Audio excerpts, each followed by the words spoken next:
How and when did the idea emerge to set up an international military tribunal? What role did the Soviet Union play in organizing and conducting it? Why, at the early stages of the tribunal's creation, did Britain and the United States consider the Soviet Union's position on the need for a trial to be irrelevant?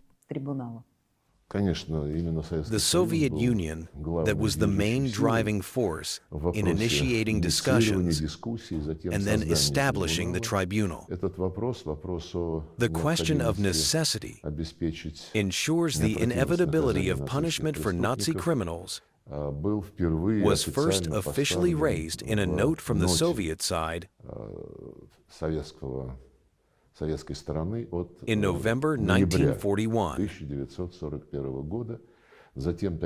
Similar notes, quoting facts of the Nazis' bloody and brutal crimes, were sent repeatedly, including in 1942 and in 1943. In 1942, the Soviet government released a special statement which called on all countries to cooperate in the detention, search, expulsion, and trial of Nazi criminals. And, at first, our British and American colleagues, even though the dialogue with the participation of the Soviet Union in such a format started soon enough, were cold to this idea for various reasons. However, they expressly articulated a point that this issue was political and that it was not necessary to turn it into judicial ideas.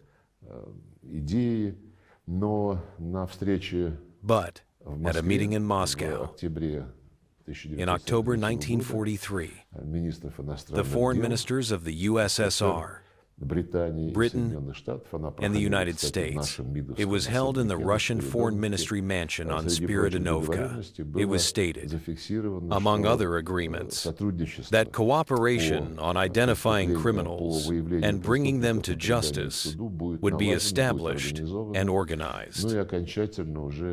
Well,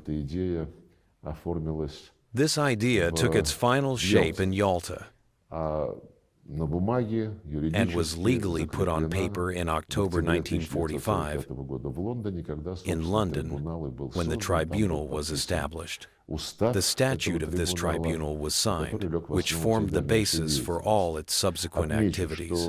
I should note that throughout all these activities, the Soviet Union acted with great efforts and independence.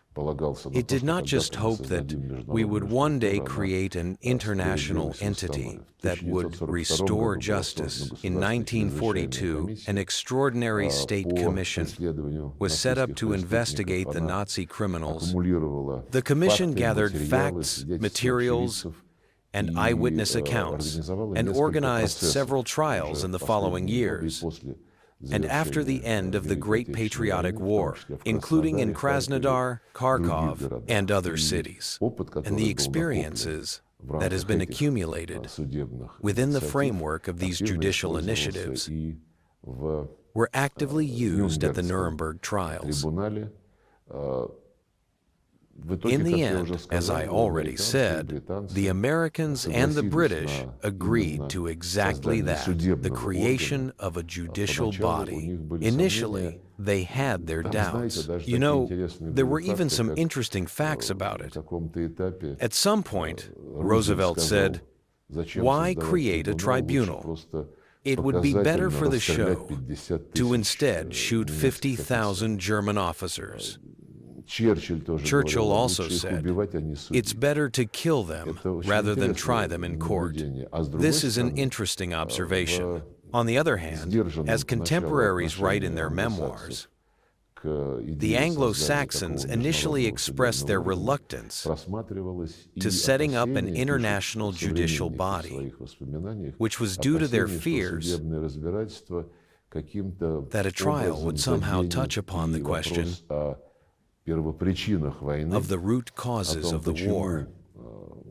And why, after the Treaty of Versailles, the countries that were supposed to deter and contain Hitler's Germany went on to collaborate with Hitler. It is a well-known fact, for example, that in 1935 the British signed a maritime agreement with Hitler, according to which, in grave violation of the Treaty of Versailles, they single-handedly assisted Germany with increasing its naval forces 5 times against the limits as set forth in the agreement.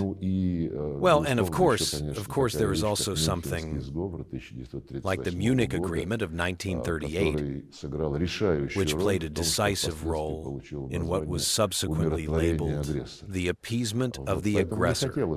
That's probably why our Western colleagues were reluctant to dive deeper into history and did not want it to resurface again in the public debate. Of course, these facts were widely known at the time. It would be fair to say that eventually a reasonable understanding of accountability prevailed.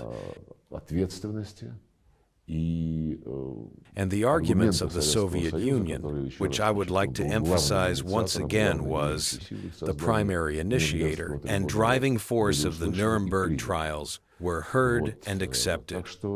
That's it.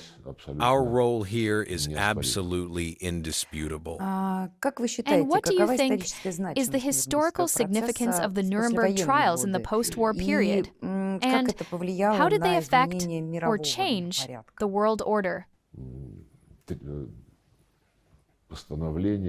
The verdicts of the Nuremberg Trials contained the principles that were first developed during that process, and which served as the foundation of modern international law. They abolished the might makes right principle and established that it is unacceptable to use force and violate humanitarian principles in any conflicts.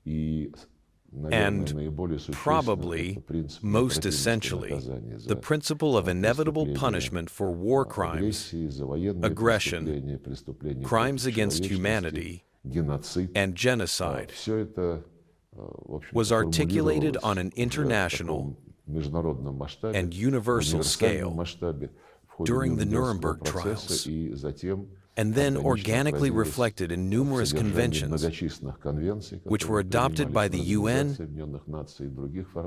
and in other frameworks. And it was also reflected, of course, in the principles of international law, which formed the basis of the UN International Law Commission, the UN Court of Justice, also, to a large extent, takes into account the verdicts defined at the Nuremberg trial. And furthermore, I would say that what makes the Nuremberg verdicts especially important is that they eliminated the statute of limitations for crimes against humanity, genocide, and war crimes. And to our great regret, these decrees states that there is no statute of limitations for these crimes. The Nazi ideology and party and structures like the SS and SD and so on were prohibited forever. It is deeply regrettable that some of these rulings are subjected to significant challenges and very often are simply breached these days.